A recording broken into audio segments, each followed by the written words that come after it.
আসসালামু আলাইকুম, welcome my YouTube channel. আপনাদের দেখাবো আজকে হাতে মেখে গরুর মাংস রান্না করে রেসিপি। প্রথমে কুকারে তেলটা দিয়ে দিলাম।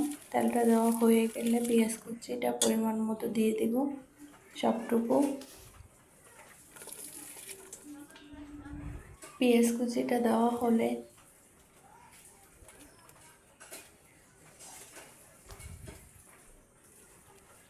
আদা বাটা রসুন বাটা দিয়ে দেব পরিমাণ মতো। আপনারা যে যতটুকু পরিমাণে রান্না করবেন সেই ততটুকু পরিমাণ আদা রসুন বাটা দিয়ে দেবেন। এখন একটা বাটির ভিতরে হলুদের গুঁড়া, মরিচের গুঁড়া, লবণ, বাটা মশলা নিয়ে নিয়েছি। এখন এগুলোর সাথে মিলিয়ে নেব।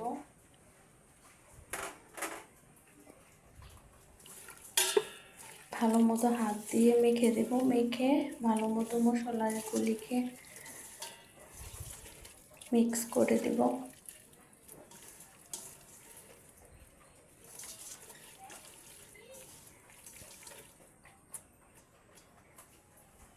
এখন আমি গরুর মাংসের রাঁধুনি মশলাটা দিয়ে দেব।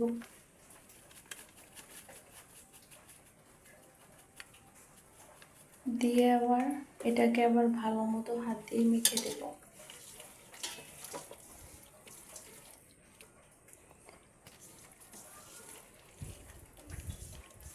মাখানো হয়ে গেলে আমি গরুর মাংসটা পুরাটা দিয়ে দেব। পুরাটা দেওয়া হয়ে গেলে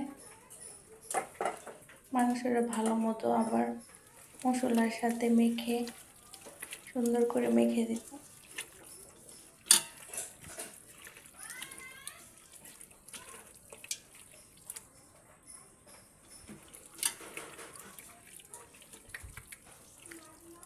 মাখানো হয়ে গেলে ভালো মতো মাখানো হয়ে গেলে এটার ভিতরে আবার আমি তেজপাতা অ্যাড করব। এখন তেজপাতাটা দেওয়া হয়ে গেলে একটু নেড়ে চেড়ে দেব। নাড়াচাড়া হলে একটু পানি দিয়ে দেব, যাতে ঢাকনাটা দিয়ে ঢেকে দিলে ভালো মতো কষিয়ে নেয়।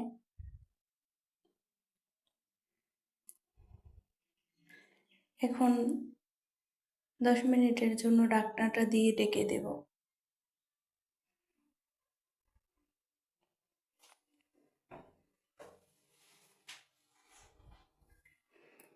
10 মিনিট পর আবার ঢাকনাটা খুলে আবার দেখব এটা কষানো হয়েছে কিনা ভালো মতো। হ্যাঁ, ভালো মতো কষানো হয়েছে। কষানো হলে আলুগুলো দিয়ে দেব। আলুগুলো দেওয়া হলে ভালো মতো নেড়ে চেড়ে দেব। নাড়াচাড়া হলে আবার 10 মিনিটের জন্য ঢাকনাটা দিয়ে ঢেকে দেব কষানোর জন্য।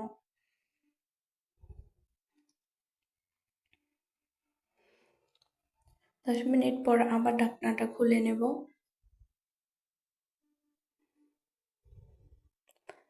ঢাকনাটা খোলানো হলে খুলে ভালো মতো নেড়ে চেড়ে দেব।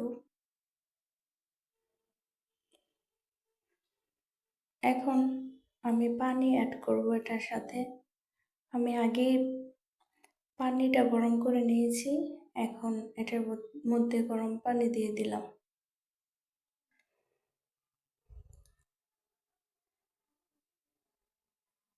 গরম পানি দিয়ে আবার ঢাকনাটা দিয়ে দেব কিছুক্ষণের জন্য, 10 মিনিটের জন্য আবার ঢাকনাটা দিয়ে দেব।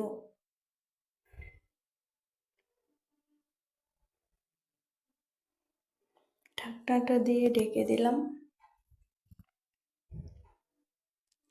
10 মিনিট পর আবার ঢাকনাটা খুলে দেখব এটা হয়েছে কিনা। দেখতেই পাচ্ছেন অনেক সুন্দর দেখা যাচ্ছে, এটা প্রায় হয়ে গেছে। এখন নেড়ে চেড়ে দেব। নাড়াচাড়া হয়ে গেলে জিরা বাটাটা দিয়ে দেব।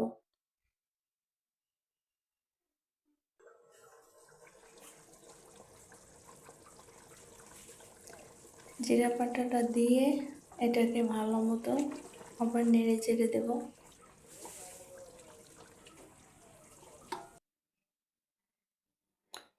আমার ভিডিওটা যদি ভালো লাগে লাইক কমেন্ট শেয়ার সাবস্ক্রাইব করতে ভুলবেন না।